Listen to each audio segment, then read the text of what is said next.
Bismillahirrahmanirrahim. Assalamualaikum warahmatullahi wabarakatuh.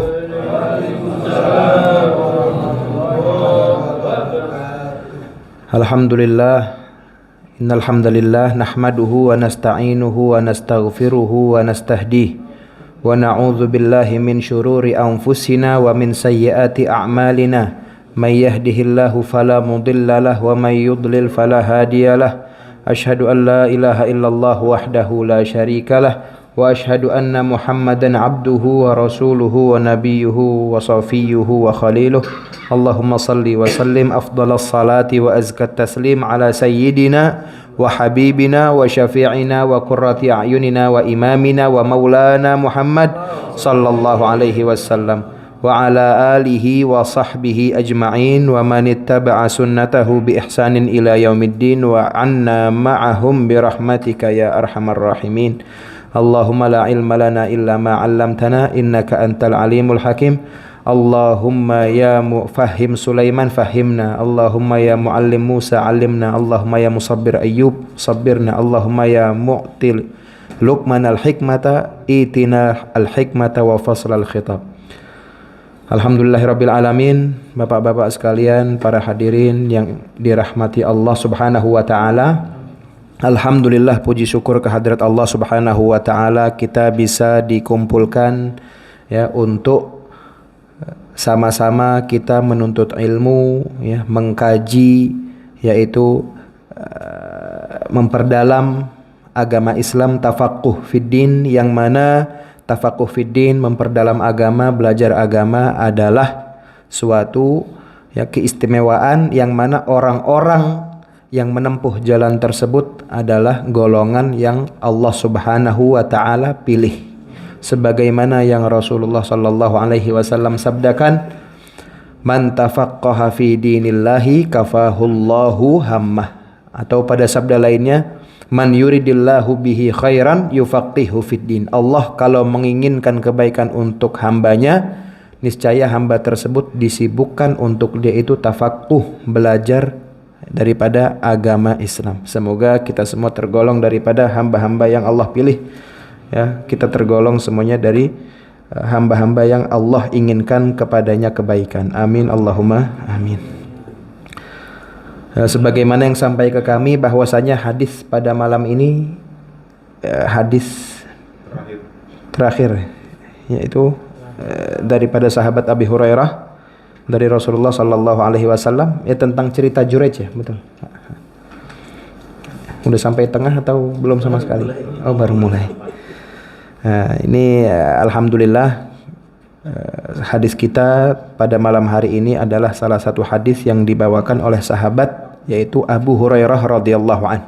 Abu Hurairah radhiyallahu an ini merupakan sahabat agung ya, sahabat Rasulullah sallallahu alaihi wasallam, salah satu sahabat yang banyak meriwayatkan hadis. Yang paling banyak meriwayatkan hadis sahabat Rasulullah adalah Abu Hurairah. Ya. Riwayat hadis dari sahabat yang banyak meriwayatkan itu ada 7 orang. Nah, di antaranya Abu Hurairah, kemudian ada Ibnu Abbas, kemudian ada Ibnu Umar, ada Abu Sa'id Al-Khudri, ada Aisyah radhiyallahu anha, kemudian ada sahabat Jabir, dan ada Ibnu Umar. Ya, ada 7, yang paling banyak adalah Abu Hurairah meriwayatkan hadis. Ya, yang mana riwayat yang dibawakan oleh Abu Hurairah ini adalah matannya saya baca dulu terlebih dahulu, nanti kemudian mungkin terjemahnya bisa dibacakan oleh Pak Haji Jamil, jazahullah khairan jazak.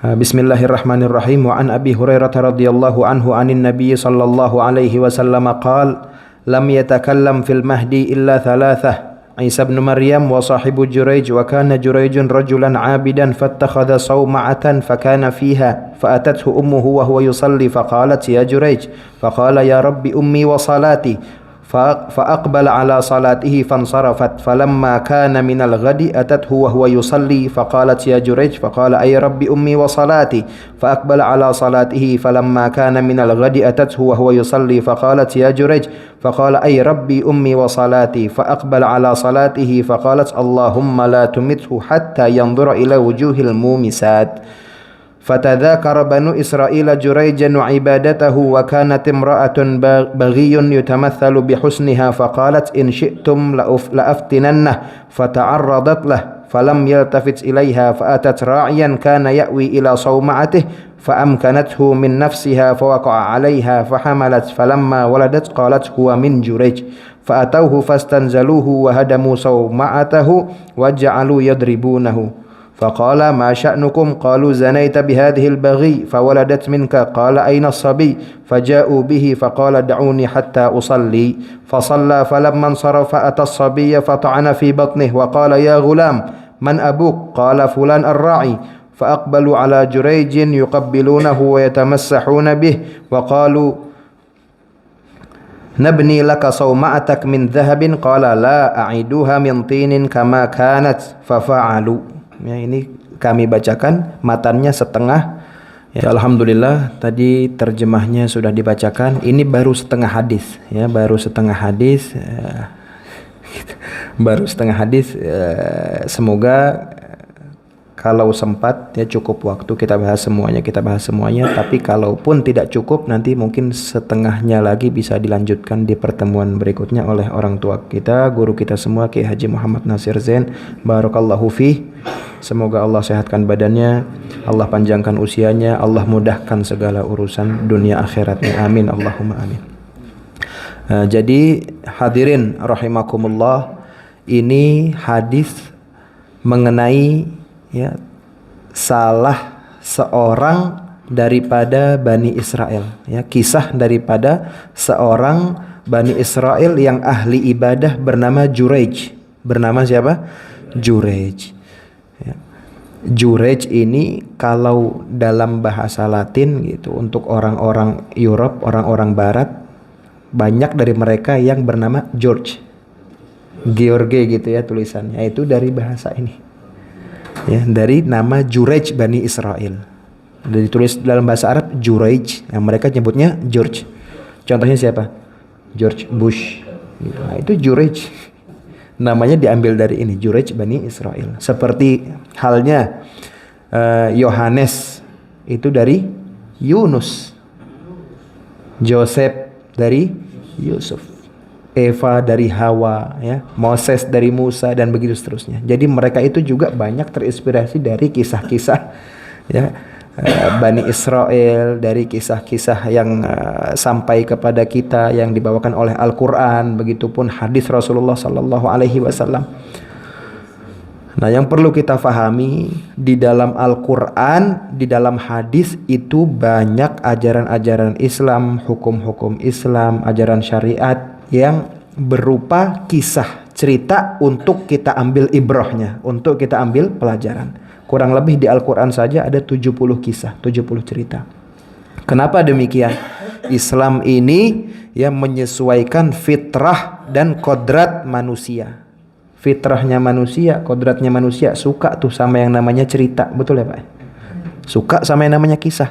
Lain kalau misalkan kita ngaji fikih syarat rukun, ya, yang nggak ada ceritanya gitu, yang nggak ada kisahnya, bawaannya gimana?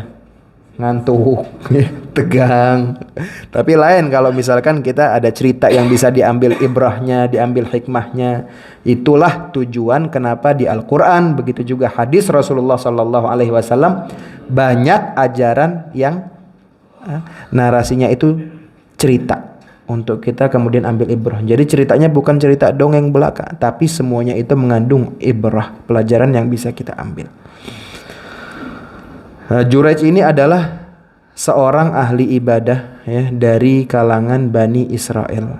Dari kalangan Bani Israel. Mungkin ada pertanyaan, Ustadz kenapa banyak banget nih cerita ya, dari Bani Israel, dikit-dikit Bani Israel. Karena memang ya mereka itu Bani Israel saking keras kepalanya, sering melawan, tidak patuh, tidak taat sama Rasul mereka, sama Nabi mereka, sama imam mereka. Akhirnya banyak kisah-kisah mereka yang bisa kita ambil pelajaran, termasuk kisah Jurej. Begitu. Nah, juga rata-rata nabi itu selain Rasulullah Shallallahu Alaihi Wasallam kebanyakan dari Bani Israel. Ya, nabi sendiri itu kebanyakan dari Bani Israel. Begitu. Ya. Jadi kenapa kok lebih banyak orang dari Bani Israel, nabi dari Bani Israel ketimbang nabi Arab? Gitu. Seperti Rasulullah Sallallahu Alaihi Wasallam. Karena memang Bani Israel ini ya nggak selesai-selesai kedurhakaan mereka, semakin waktu semakin bertambah, semakin menjadi, maka Allah terus-menerus utus, angkat nabi dan rasul dari kalangan mereka. Ya, kalau kita perumpamakan di suatu negara, di suatu tempat, di suatu zona banyak penyakit gitu menular, menyebar, yang kita butuhkan apa di tempat tersebut? Dokternya untuk menangani penyakit itu. Nah, begitu juga dengan Bani Israel. Apa hikmahnya banyak nabi rasul diangkat dari Bani Israel? Karena mereka itu kedurhakaannya luar biasa. Makanya banyak kisahnya diabadikan dalam Quran dan hadis. Ya begitu. Jadi Jurej ini adalah seorang ahli ibadah dari Bani Israel, ya, diceritakan bahwasanya ya pada suatu masa, pada suatu hari dia itu sedang beribadah dalam sauma'ah. Apa arti sauma'ah? Yaitu tempat beruzlah, tempat ibadah khusus gitu. Dia bangun musola ya kecil-kecilan untuk dia itu khalwat di situ, nyendiri, berzikir, beribadah kepada Allah Subhanahu wa taala. Di tengah-tengah salat kemudian ibunya itu datang manggil Jurej. Wahai anakku Jurej. Akan tetapi Jurej ini tidak mengindahkan panggilan ibunya. Dia terus larut dalam sholat. Ini kalau secara zahir ya nampaknya bagus, soleh ini, luar biasa, enggak terganggu, khusyuk gitu kan. Tapi nanti ya lanjutannya kita akan ketahui bersama ya apakah tindakan seperti ini dibenarkan atau salah. Ya. Tidak hanya pada hari tersebut, di hari selanjutnya beberapa hari kemudian ibunya kembali menghampiri Jurej, memanggil Jurej, ya Jurej, wahai anakku Jurej. Ya, lagi-lagi didapati Jurej itu sedang menunaikan sholat. Ya, sedang menunaikan sholat. Apakah Jurej mengindahkan panggilan ibunya untuk kedua kali? Enggak.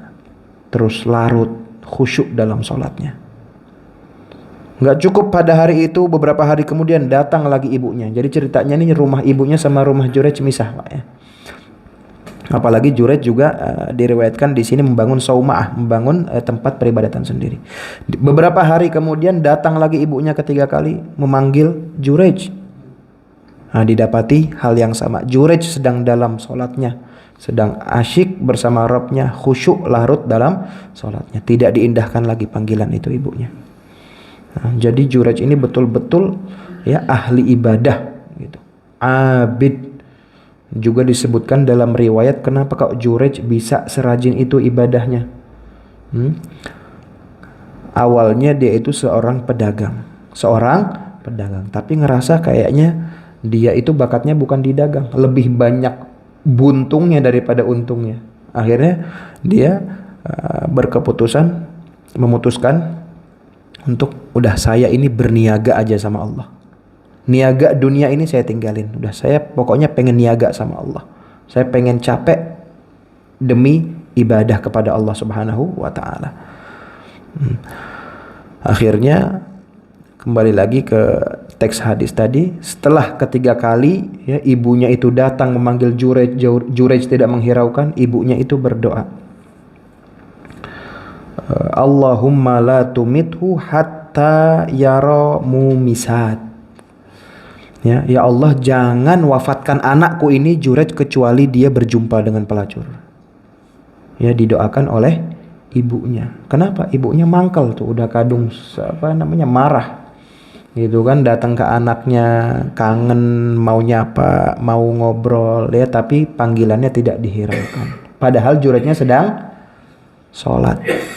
Nah, ini ya kalau kita ulik gitu secara hukum fikih, mana lebih utama, mana lebih afdol, ya, memenuhi panggilan orang tua atau kita melanjutkan sholat?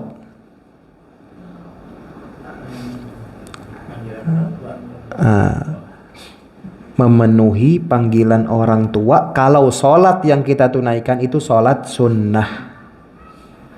Kalau yang kita tunaikan itu sholat sunnah. Karena apa? Ya, sholat yang kita tunaikan itu sholat sunnah hukumnya, ya.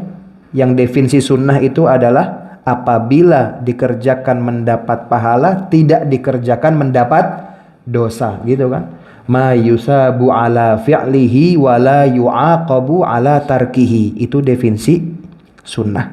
Ya, kalau wajib, ma yusabu ala fi'lihi wa yu'aqabu ala tarkihi. Kalau wajib dilakukan dapat pahala, ditinggalkan dapat dosa. Kalau sunnah lain. Sunnah dikerjakan pahala, nggak dikerjakan nggak dosa. Sedangkan memenuhi panggilan orang tua hukumnya wajib. Hukumnya wajib. Ya, ini juga pernah terjadi, ya, kisah serupa pada zaman Rasulullah Shallallahu Alaihi Wasallam. Ngelihat Rasulullah ini sahabat lagi sholat nafilah, sholat sunnah nggak benar, dipanggil-panggil, ya fulan, dia tetap lanjut sholat. Habis sholat datang ke Rasulullah, Rasulullah kenapa manggil-manggil saya sedangkan saya sedang sholat? Nah, ditegur sama Rasulullah, kamu sholat sunnah, sholat nafilah, sedangkan kamu memenuhi panggilan Rasulullah adalah wajib. Nah, makanya dalam firman Allah, ya ayyuhalladzina amanu stajibu lillahi walir rasuli idza da'akum lima yuhyikum. Kata Rasulullah membawakan ayat ini, wahai orang-orang beriman, kalau Allah dan Rasulullah menyeru kepadamu, memanggil namamu, menyeru kamu, mengajak kamu kepada sesuatu, maka kalian harus memenuhi panggilan tersebut, seruan tersebut. Jadi wajib memenuhi seruan Rasulullah, sedangkan dia sholat sunnah ditegur. Jadi yang namanya wajib itu lebih diutamakan daripada sunnah. Nah, ini ada faedah nih disebutkan sama ulama. Rasulullah pernah nggak? Rasulullah Shallallahu Alaihi Wasallam mengumandangkan azan dalam hidupnya. Rasulullah pernah nggak azan, kira-kira? Kalau imam kan jelas nih, Rasulullah gitu seorang pemimpin, imam, nabi. Tapi kalau azan pernah nggak? Waktu masuk sholat gitu, masuk waktu sholat, Rasulullah naik ke mi'zanah gitu, tempat yang tinggi untuk azan, pernah nggak kira-kira? Ya, ulama mereka mengatakan bahwasanya Rasulullah ini semasa hidupnya nggak pernah azan. Kenapa alasannya?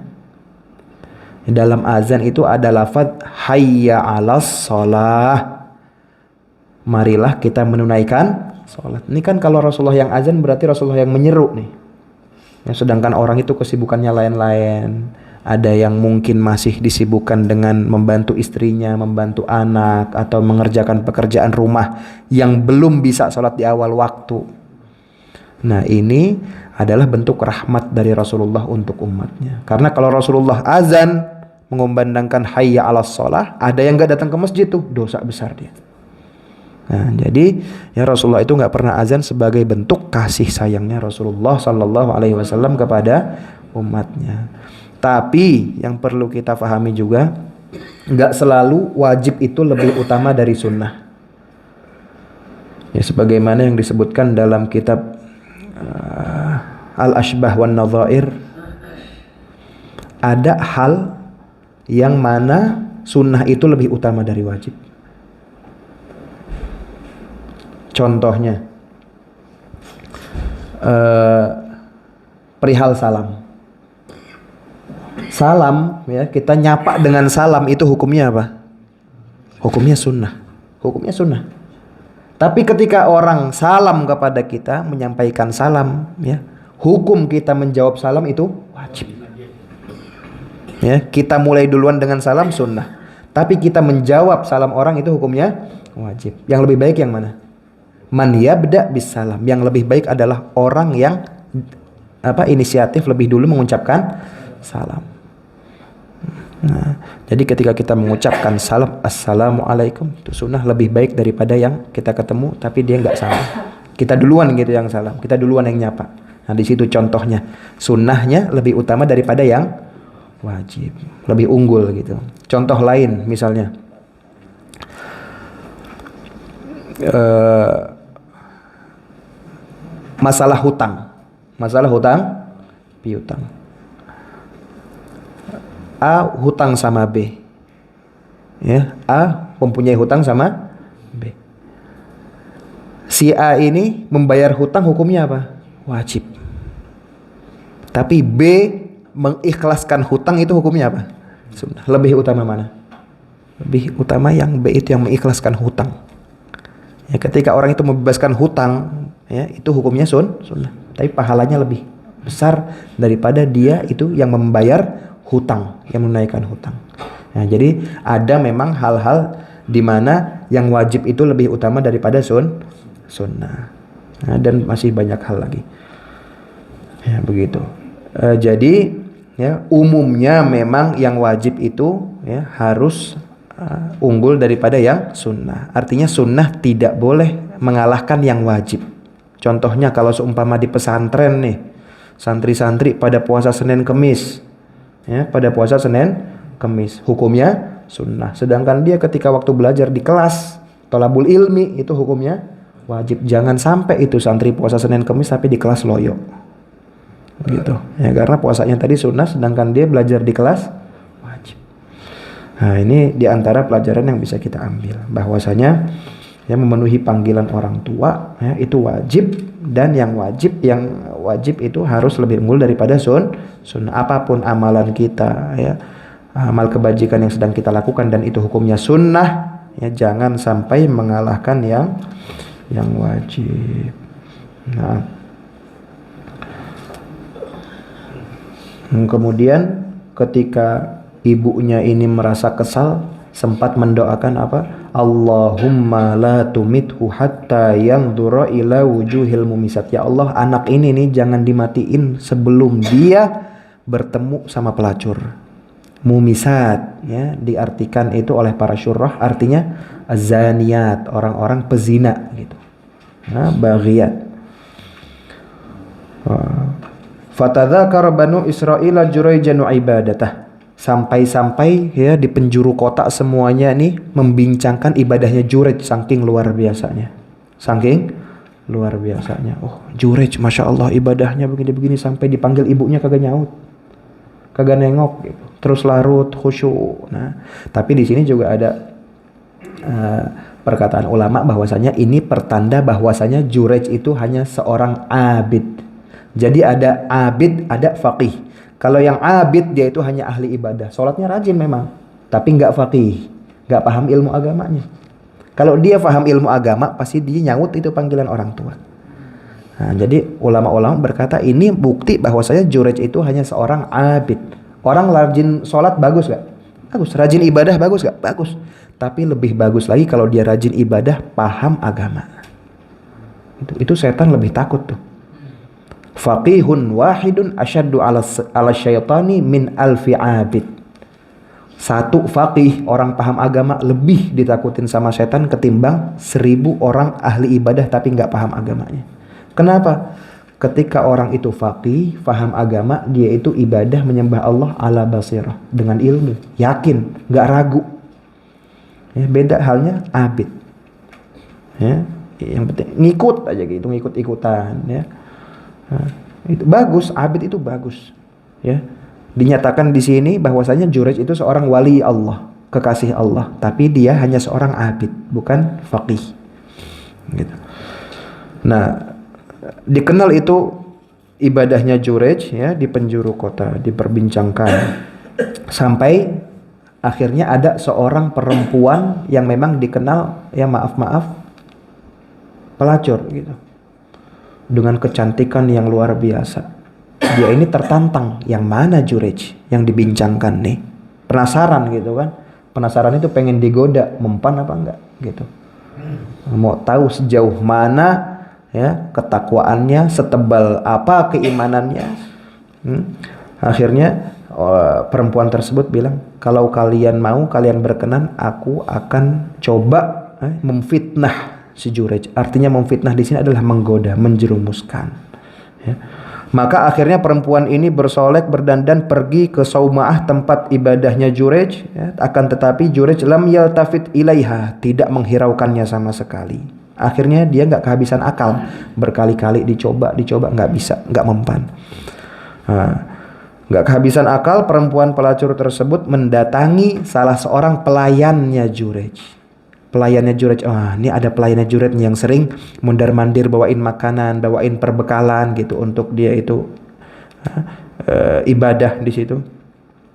Akhirnya yang digoda pelayannya Jurej, dan akhirnya pelayan Jurej itu jatuhlah ke pelukan perempuan tadi, berbuat zina, berbuat maksiat, hingga akhirnya perempuan tersebut hamil. Perempuan tersebut hamil, ya, sampai akhirnya melahirkan. Ya, ditanya sama masyarakat, ini anak siapa? Siapa yang berzina dengan kamu, wahai pelacur gitu. Akhirnya perempuan tersebut memfitnah Jurej, ya, mengatakan bahwasanya anak ini yang lahir dari rahimku adalah anak si Jurej yang kalian katakan bahwasanya dia ahli ibadah. Akhirnya, ya, penduduk kota ini merasa ditipu. Wah, Jurej ini, ya, nampaknya ahli ibadah, nampaknya itu seorang abid, tapi ternyata, ya, tergoda oleh seorang pelacur, bahkan sampai dizinahi, sampai punya anak dari pelacur. Akhirnya mereka bersama-sama, ya, untuk mengepung, ya, untuk menghakimi si Jurej tadi. Menghakimi si Jurej. Nah, ini juga yang bisa kita ambil pelajaran bagaimana dahsyatnya godaan, ya. Orang itu semakin di atas, semakin punya kedudukan di sisi Allah Subhanahu wa taala, godaannya semakin besar. Makanya kenapa Allah Subhanahu wa taala dalam firman-Nya surat An-Nas, alladzi yuwaswisu fi sudurin nasi minal jinnati wan nas. Kita ini diminta berlindung kepada Allah dari gangguan setan yang berwujud jin dan manusia. Ya. Ini contoh setan berwujud manusia nih, ya, gitu. Nah, hingga akhirnya mereka pun mendatangi tempat, ya, peribadatan Jurej. Kemudian fa'atauhu fastanzaluh, didatangi, ya, diseret. Tidak cukup sampai di situ, tempat peribadatannya itu dihancurkan. Wahadamu sauma'atah waja'alu yadribunah, enggak cukup sampai di situ, digebukin juga, ya, yadribunah, digebukin Jurej ini. Faqala ma sya'nukum, kata Jurej, ada apa? Ya, enggak ada bahasa, ya, enggak ada mukadimah gitu. Tiba-tiba datang menghakimi, anarkis gitu, menghancurkan tempat peribadatannya Jurej, memukulinya. Dan mereka pun mengatakan, zanaita bihadhil baghi, kamu telah berzina dengan pelacur ini sehingga dia melahirkan anak daripada engkau, wahai Jurej. Jurej kaget. Aina sobi, katanya, mana anaknya, coba saya lihat. Ya. Faja'u bih faqala da'uni hatta usalli. Kemudian dibawakanlah anaknya itu kepada Jurej, ini anak kamu, dengan wanita pelacur tersebut. Kemudian Jurej, apa yang dilakukan oleh Jurej? Apa reaksi daripada Jurej? Da'uni hatta usolli. Bentar, sabar. Saya sholat dulu.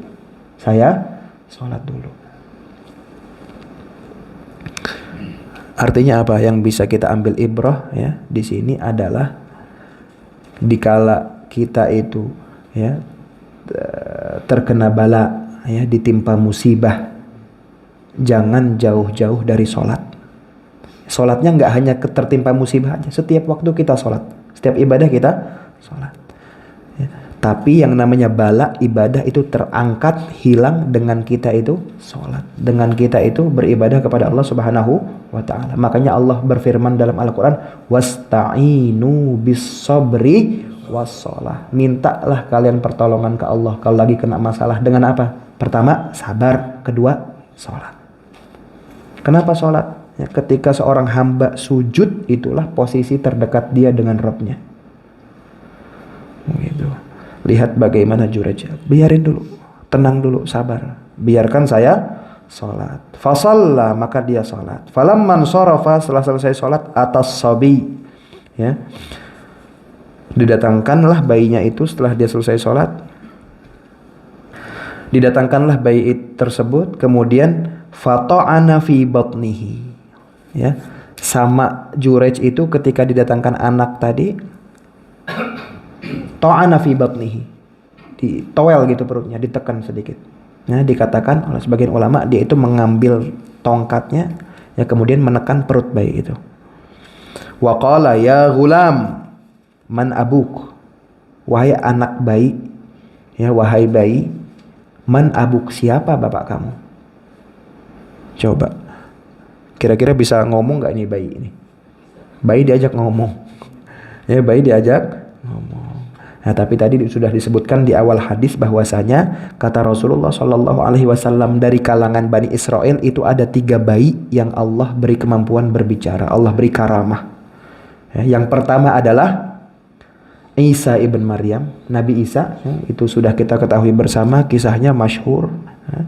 Yang kedua ini adalah bayi ya yang dituduhkan bahwasanya dia itu anak Jurej. Man abuk? Nah, menjawab si bayi ini, qala fulan ar-ra'i, bapakku adalah seorang apa tadi, penggembala tadi, pelayan, ya pelayan daripada engkau. Nah, disinilah ya isbat al-wilayah, ya disinilah kita harus yakin, harus mengimani bahwasanya yang namanya wali itu benar adanya, yang namanya wali itu nyata. Harus kita yakini, harus kita imani. Itu akidah Ahlus Sunnah wal Jamaah. Kita semua merasa akidahnya Ahlus Sunnah wal Jamaah. Kita harus meyakini karomah sebagaimana kita mengimani mukjizat. Ya. Kalau Nabi, Rasul itu ada peristiwa yang terjadi luar biasa, di luar nalar, di luar akal manusia, itu namanya mukjizat. Kalau bukan Nabi, orang soleh misalnya, ya, wali, itu namanya karomah. Karomah. Nah, ini menandakan bahwasanya apa? Jurej ini orang soleh.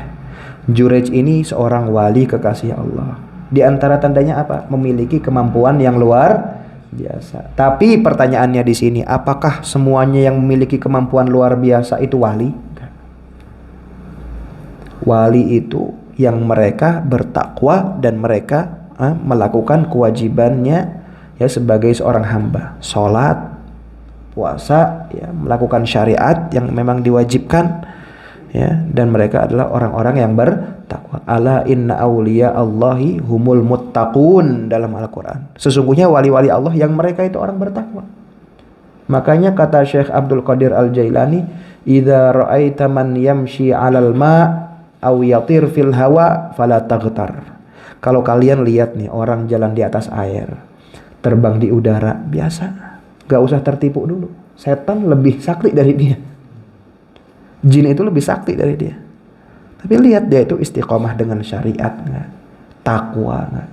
Itu tolak ukurnya.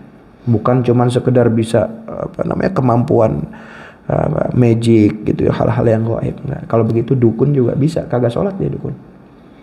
Nah, kalau dukun ini bukan karomah, itu ihanah, kehinaan. Karena apa? Dia minta bantuan setan. Ya, dia minta bantuan setan, ya, dengan kesyirikan. Nah, fulan ar-ra'i fa'aqbalu ala Jurej. Ketika mereka itu menyaksikan bayi itu berbicara, tercengang mereka. Akhirnya apa? Yuqabbilunahu, dicium-ciumin itu Jurej, minta maaf. Yatamassahun, diusap-usap, ya. Wa qalu nabni laka sauma'atak min dhahab. Jurej sebagai wujud permintaan maaf kami akan bangun kembali tempat peribadatanmu min dhahab, dari emas. Ya. Jurejnya mau nggak kira-kira? Kalau kita mau, emas, gitu kan? Jurej la aiduha min tin, enggak, bangun kembali, dirikan kembali cukup dengan tanah kama kanat, sebagaimana di awal, ya, sebelum kalian hancurkan. Fa'alu, maka mereka pun melakukannya, ya, minta maaf, kemudian membangun kembali tempat peribadatan daripada Jurej tadi. Nah, juga ini sampai di sini itu sampai akhir terjemah yang dibacakan oleh Pak Haji Jamil, jazakallahu khairal jaza fi dunya wal akhirah. Nah, juga yang bisa kita ambil pelajaran di sini, ibrah di sini adalah bagaimana diijabahnya doa orang tua untuk anaknya. Ya, dikatakan bahwasanya doa orang tua untuk anak itu seperti doa Nabi untuk umat diijabah. Makanya kata Rasulullah Sallallahu Alaihi Wasallam, untuk kita nih orang tua hati-hati, semarah-marahnya sama anak hati-hati, jangan sampai ngucap yang tidak baik. Kata Rasulullah Sallallahu Alaihi Wasallam, la tad'u ala auladikum fatwafiqu sa'atan yustajabu fiha. Jangan sampai kalian tuh kelepasan, doain yang enggak buat anak, kemudian ya pada waktu itu kebetulan lagi waktu ijabah, malaikat lewat diamini, fayustajabu lakum. Hati-hati, senakal-nakalnya, sebandel-bandelnya doakan kebaikan. Allahumma hdihim, misalkan, ya Allah kasih hidayah, kasih petunjuk, tuntun ke jalan yang benar. Ini ada kisah nyata. Salah seorang imam terkenal di Mekah, Sudes namanya, ya kan? Abdurrahman As-Sudes. Mungkin bapak-bapak kenal semuanya, kenal sama suaranya juga nggak asing. Sudes ini ketika kecil, ini cerita sendiri dia nih, Sudes. Nakal banget, nakal gitu. Udah beda kan nakal kita sama anak Arab tuh. Kalau anak Arab tuh masya Allah. Nah, walhasil ini sudah nakal gitu sama ibunya gitu kan, saking keselnya, saking marahnya, ibunya tuh teriak, hei berhenti gitu. Saya doakan kamu kelak jadi imam Masjidil Haram. Betul itu kisah nyata ini. Jadi bukan disumpahin gitu, bukan didoain yang enggak, tapi didoain, hei nak, saya doakan kamu kelak menjadi imam Masjidil Haram, diijabah sama Allah. Betul. Ini dalam riwayat, dalam syarah ya, penjelasan hadis ini disebutkan oleh para ulama. Ini ketika Jurej didatangi, dikeroyok begitu, dituduh berzina, dia ketawa, senyum. Kenapa? Ingat doa ibunya dulu. Ada doa ummi. Ini doa ibu saya dulu. Nah, tapi di sini juga ibunya masih menunjukkan kasih sayang. Doa ibunya gimana tadi? Ya Allah, jangan matikan dia sebelum engkau pertemukan dengan pelacur. Pertemukan aja. Enggak didoain sampai zina, betulan. Enggak didoain sampai dia dibunuh sama orang-orang, enggak. Ya, hanya didoakan dipertemukan. Supaya apa? Diberi teguran di situ. Oh, ini kesalahan saya dulu sama ibu. Itu kurang lebih ya. Hikmah-hikmah ibrah yang bisa kita ambil daripada hadis ya tentang Jurej ini, salah seorang abid dari Bani Israel. Semoga ya apa-apa yang terkandung dalam hadis ini dari hikmah ibrah ya itu bisa kita fahami ya, bisa kita amalkan dalam keseharian kita. Amin Allahumma amin ya, sebagaimana hikmahnya kisah cerita, hikmahnya adalah sebagai ibrah, sebagaimana yang difirmankan oleh Allah Subhanahu wa taala, ibratan li ulil albab, sebagai ibrah untuk orang-orang yang berfikir ya. Demikian wallahu a'lam wa ilmuhu atam wa nasbul ilmi ilaihi aslam. Wa jazakumullah khairal jaza fid dunya wal akhirah. Allahumma anfa'na bima 'allamtana wa 'allimna ma yanfa'una warzuqna 'uluman tanfa'una fid din wad dunya wal akhirah waj'al ilmana hujjatan lana la 'alaina. Allahumma anfa'na bima 'allamtana wa 'allimna ma yanfa'una warzuqna 'uluman tanfa'una fid din wad dunya wal akhirah. Allahumma ighfir ummata sayyidina Muhammad, Allahumma arham ummata sayyidina Muhammad, Allahumma aslih ummata sayyidina Muhammad, Allahumma farrij an ummati sayyidina Muhammad, Allahumma jbur an ummati sayyidina Muhammad, Allahumma zid ma'hadra fahal islami barakatan wa naf'an wa salaha wa ta'idan wa taufiqan wa ansara waj'al ma'hadana salihan muslihan nafi'an muwaffaqa. Rabbi ighfir lana wa liwalidina warhamhum kama rabbawna shighara. Allahumma inna nas'aluka kullal khair wa anta jama'ana ma ahlil khair wa akhtim lana bil khairi wal husna waj'al akhira kalamina minad dunya syahadata an la ilaha illallah wa anna muhammadar rasulullah wa adkhilnal jannah warzuqna rifqatan nabiyyin wasiddiqin wasyuhada wassalihin wa hasuna ulaika rafiqa. Allahumma astur auratina wa amin rawatina, Allahumma hfadhna wa ahalina wa dhurriyyatina wa kulla syai'in a'taitana min baini aydina wa min khalfina wa an aymanina wa an syama'ilina wa min fawqina wa na'udzubika min an nughtala min tahtina ya Allah ya rabbal alamin. Rabbana atina fid dunya hasanah wa fil akhirati hasanah wa qina adzaban nar. Wa sallallahu ala sayidina Muhammad walhamdulillahi rabbil alamin. Allahumma biniyyatil qabul wa tamami kulli sulin wa ma'mul wa ila hadratir rasul. Al-Fatihah. Bismillahirrahmanirrahim. Alhamdulillahirabbil alamin arrahmanir rahim maliki yaumiddin iyyaka na'budu wa iyyaka nasta'in ihdinas siratal mustaqim siratal ladzina an'amta 'alaihim ghairil maghdubi 'alaihim waladdallin. Amin. Wassalamu alaikum warahmatullahi wabarakatuh.